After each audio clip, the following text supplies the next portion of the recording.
안녕하세요. 평생학교 시청자 여러분, 도시농업 전문가 강혜순입니다. 오늘은 페트병으로 작은 화분을 간단히 만들어 보도록 하겠습니다. 네, 페트병 화분 만드는 순서를 먼저 설명해 드리고 제가 만들어 보겠습니다. 페트병을 반 정도 칼로 자릅니다. 두 번째는 자른 윗부분을 뒤집어 식물을 식재합니다. 세 번째는 아랫부분은 물받이 용기로 쓸 겁니다. 심지 화분을 만들어야 돼서요. 병뚜껑에 심지를 이 구멍을 뚫어서 끼울 겁니다. 이제 물은 충분히 심지가 젖을 정도로 채워주시면 되고요. 그 다음부터 어떻게 활용을 하고 관리하는 거를 제가 말씀드리겠습니다. 좀 쉽게 할 수 있는 방법은요. 이 펜으로 내가 자르고자 하는 데를 선을 먼저 그어주고요. 칼로 손 조심하셔야 됩니다. 이렇게 한번 칼집 내서 가위로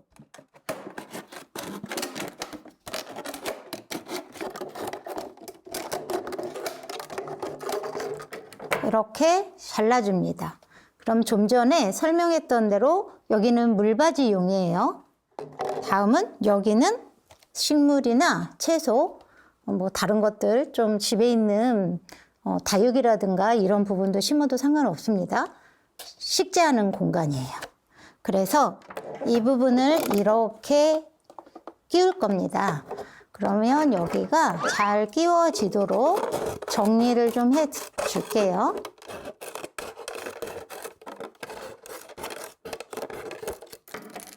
다음은 이제 팁인데요. 집안에 아이들이 있거나 이제 뭐 어르신들이 있으신 분들은 테이프로 자른 부분을 다치지 않도록 감싸주시면 더 좋아요.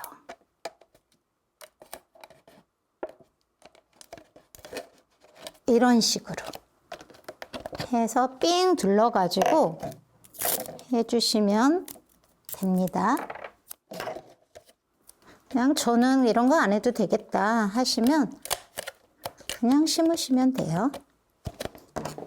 다음은 이 뚜껑에 구멍을 내고요. 저는 송곳을 사용하는데요. 칼이 있는 사람들은 칼로 하셔도 돼요. 공간을 크게 칼집을 내주세요. 그래야 잘 들어가거든요. 그리고 이게 심지 화분으로 저는 쓰는데요. 행주예요. 저희 여기저기서 많이 받는 부직포도 되고요. 이런 집에 있는 거 사용하세요. 이렇게 송곳으로 넣어줍니다. 넣었어요. 넣어서 이걸 좀 빼줘요. 빼주고 여기 통과를 해서 이 부분입니다. 그래서 이 물바지에 부직포가 닿을 수 있어야 끌어들이겠죠. 물을 빨아들입니다. 그러면 이제 다 심고 나서 물을 채워주시면 되고요. 여기 어떤 분들은 물 줄 때마다 이렇게 분리를 하는 게 귀찮아 하시는 분들이 있어요. 그런 분들은 여기에 구멍을 좀 사각으로 해가지고 잘라줍니다. 그래서 그 부위에 물을 그대로 움직이지 않고 할 수 있도록 그거를 제가 미리서 한번 해와 봤는데요. 한번 볼게요. 이렇게 자르면 됩니다. 잘랐을 때 심어서 이렇게 있다가 물 줄 때는 이렇게 조금 내리고 여기다 물을 주면 끝이에요. 그래서 이런 부분들을 활용을 할 건데요. 그리고 나는 이렇게 페트병을 하나로가 아니라 2개 다 사용하고 싶다. 나는 이제 내 베란다에 걸어놓고 싶다 하시는 분들이 있어요. 그러면 양쪽을 이렇게 반반씩 잘랐다고 좀 전에 설명을 해드렸잖아요. 자른 다음에 이게 구멍 뚫는 거예요. 구멍을 뚫러가지고 저는 그냥 4군데 좀 뚫는 편이거든요. 내가 편한데 묶기 위해서. 그 다음에 집에 어떠한 노끈이든 막끈이든 있는 분 활용해도 상관이 없어요. 통과를 시킵니다. 이렇게 해서 묶어주세요.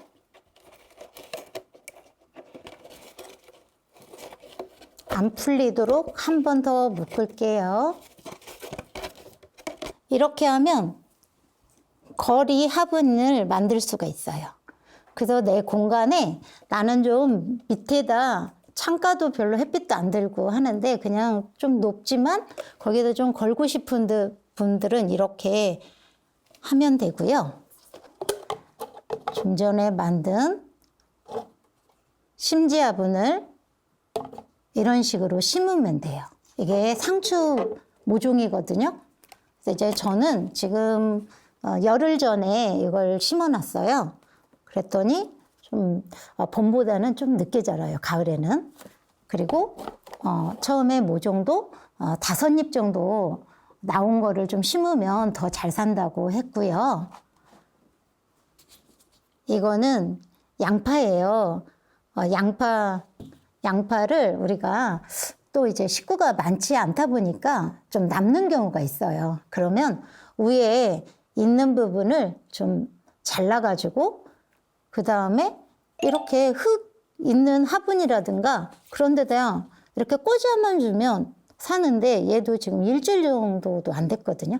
이래서 요즘은 양파 이 부분만 먹는 게 아니라 이 싹을 많이 먹는 거를 또 방송에 보니까 나오더라고요. 그래서 저도 해보니까 정말 파만 나요. 그래서 이런 것도 좀 활용해 보시면 좋을 것 같고요. 다음은 제가 그 물 뿌리기 같은 경우 자꾸 돈 주고 사란 소리 안 하잖아요. 활용하자고 하는데 제가 만들어 보겠습니다. 이 뚜껑을 집에 이제 구멍 뚫을 수 있는 송곳으로 구멍을 뚫어줘요. 이렇게 여러 번을 한 다음에 이렇게 물을 주는 거예요. 그러면 저희가 그 페트병 화분을 만들었잖아요. 그리고 물을 줄 때도 처음에 심을 때는 흙이 건조한 상태라서 2-3번 흠뻑 주셔야 돼요. 그 다음에 여기 이제 다 이제 식물을 심었다고 생각을 하시면 여기에다가 물을 담아줘야 돼요. 그래야 이 심지화분이 물을 끌어들이는 역할을 하잖아요. 이렇게 하면 여기 심지화분이 물에 닿아야 돼요. 그래서 이 부분들을 페트병 같은 경우에 이제 하면 좋을 게 뭐냐면은 저희가 또 아침에 출근하거나 아니면 뭐 이렇게 여행하시는 분들이 있으세요. 그런 분들은 여행 가기 전에 물을 좀 담아 놓으세요. 여기다. 이만큼 좀 담아 놓으면은 이 심지화분이 끌어들여서 상추 같은 깻잎이라든가 이런 친구가 원할 때 이렇게 촉촉하게 올려주잖아요, 물을. 이렇게 하다 보니까 여행 갔다 왔을 때도 죽지 않고 잘 살아 있었다고 말씀들 좀 많이 하시고 저도 그런 경험도 좀 많이 있거든요. 그래서 이제 여행을 좀 편히 즐겁게 잘 다녀오셔도 될 것 같습니다. 이 페트병 화분을 이용하는 거를 좀 해보고요. 다음은 저희가 또 이제 작물을 키우다 보면 해충하고 병 예방 방법을 좀 궁금해 하시는 분들이 너무 많으세요. 근데 우리가 실제적으로 화학적인 그 병해충제를 뿌리지 않고 해먹으려고 우리가 홈파밍 하는 거잖아요. 그래서 이제 실제적으로 우리가 좀 부지런하게 좀 하면 잘 예방할 수 있다. 이런 부분들을 몇 가지 해볼게요. 통풍이 잘 돼야 돼요. 통풍을 우리가 이제 베란다에다 만약에 지금 키우고 있다 하면은 제가 집에 있을 때만이라도 수시로 문을 열어서 환기를 좀 시켜주면 되는 거예요. 그 다음에 그 식물끼리도 너무 조밀하다고 해야 되잖아요. 간격을 제가 두라고 했는데 간격을 무시하고 난 많이 심으면 좋을 것 같다. 수확도 많이 할 거 해가지고 따닥따닥 심어놓는 분들이 있어요. 그러면 통풍이 안 되다 보니까 통풍 안 되면 누가 좋아하겠어요. 병해충들이 너무 좋아해요. 나 여기 먹을 거 많아 하고 거기를 전부 다 자기네 서식지로 볼 거란 말이죠. 그래서 공간을 좀 두면서 이렇게 심고 그 다음에 환기를 수시로 해주고 두 번째는 여기 잎을 얘가 지금 병해충들이 얘를 공격을 하는지 안 하는지 우리가 잘 모를 때가 많아요. 그럴 때는 앞에만 보고 깨끗하네 하지 마시고 우리 뒷부분 잎도 한번 봐주세요. 그러면은 벌레가 응애도 있을 수 있고 진딧물도 있을 수 있어요. 그런 부분들 이제 수시로 확인해 주시고요. 이제 처음 어린 그 병해충들이 좀 있을 때는 손으로 제거를 보통 저희는 한다고 해요. 근데 그것도 무섭다면 나무젓가락으로 그 큰 벌레들은 좀 잡아 주거든요. 그리고 이제 두 번째로는 목욕탕에 좀 가지고 가서 물 샤워를 좀 해주면 좋아요. 물 샤워를 앞뒤로 좀 뿌려주면 그 벌레들이 좀 웬만큼 다 떨어져 나가거든요. 그리고 우리가 이제 뭐든 영양제도 친환경적으로 좀 만들어서 주면 좋고 이런 부분을 제가 강조를 많이 하잖아요. 그래서 이제 천연 방제제를 사용하는 게 좋다고 저희가 추천하고 있고요. 예, 그러면은 이제 저희가 이제 페트병 화분 만들기 해봤잖아요. 생각보다 어렵지 않죠. 홈파밍 시작하려고 하신다면 페트병 화분에 좋아하는 채소 또 허브를 하나하나씩 또 심어보면서 넓혀가면 좋을 것 같습니다. 네, 감사합니다.